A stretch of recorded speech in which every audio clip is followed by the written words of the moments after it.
What's going on, guys? Jerry Neutron here, and after taking a little break from product reviews, I'm back with this mechanical keyboard from a company named GAMDIAS. So they make a bunch of PC gaming peripherals based on Greek mythology, and the keyboard they've sent me today is called the Hermes Lite. This is more of a bare bones, cheaper alternative to the other Hermes models they offer. And with the street price of around 80 bucks US, we're gonna take a look at this and see if it's a great bargain for those not wanting to spend 100 plus on a mechanical keyboard, or if you should just pay a little bit extra for something better.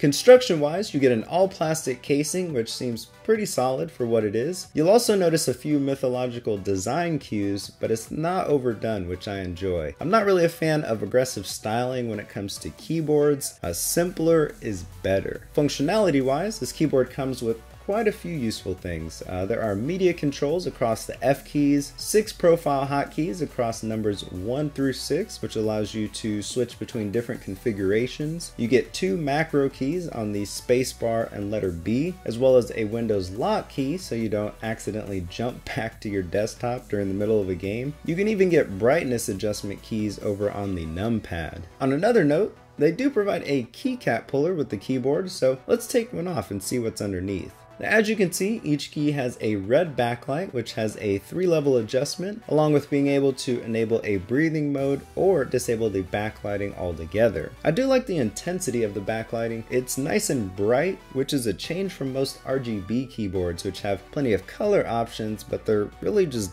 dull in comparison. This keyboard does one color well, and I'm okay with that. The keycaps aren't anything special. Looks like just basic thin ABS plastic, about what you'd expect in this price range. One thing I did notice though when inspecting them is not all of the legends are level. If you look at the number 3 key, you can see the legend sits lower than number 2 and 4 in comparison. The F6 and number 7 key actually look crooked compared to their surrounding keys, so I really like to see them improve the QC there. As for the switches themselves, this keyboard uses TTC red switches, and after coming from Cherry MX browns, I will say these feel kind of mushy in comparison. The 2 keyboards I was using prior to this, which had Cherry MX brown and blue switches, both felt a lot firmer when pressing the keycaps, which I definitely prefer. If I had to describe these, I'd say they're more like browns, but without the tactile feedback. Anyway, no keyboard review would be complete without a typing test, so let me give you guys a little sample of what they sound like.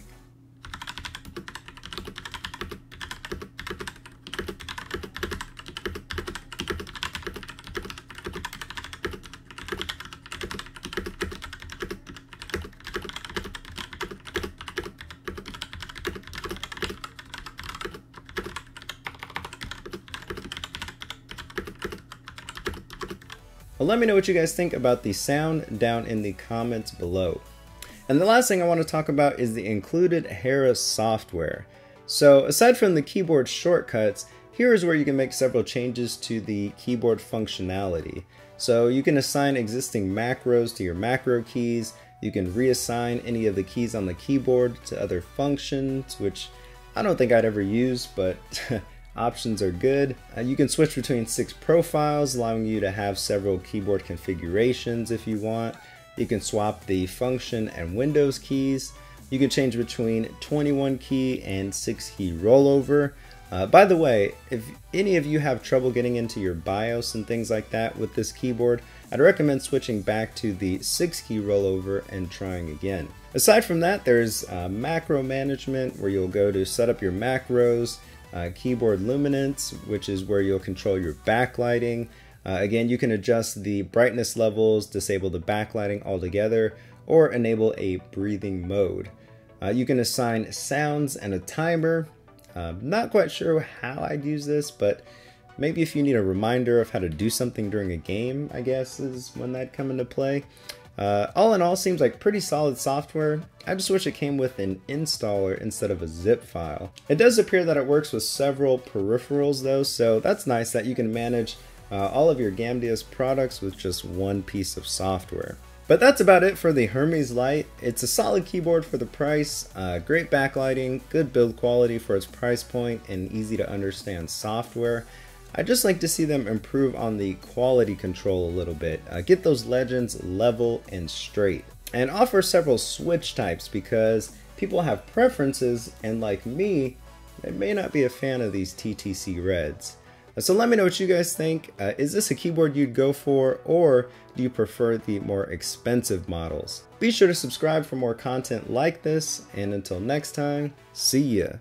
Actually taking the sticker off of the Be Quiet fan here, that way my fan is all black, because I really wanted to get kind of a black and red theme going on here.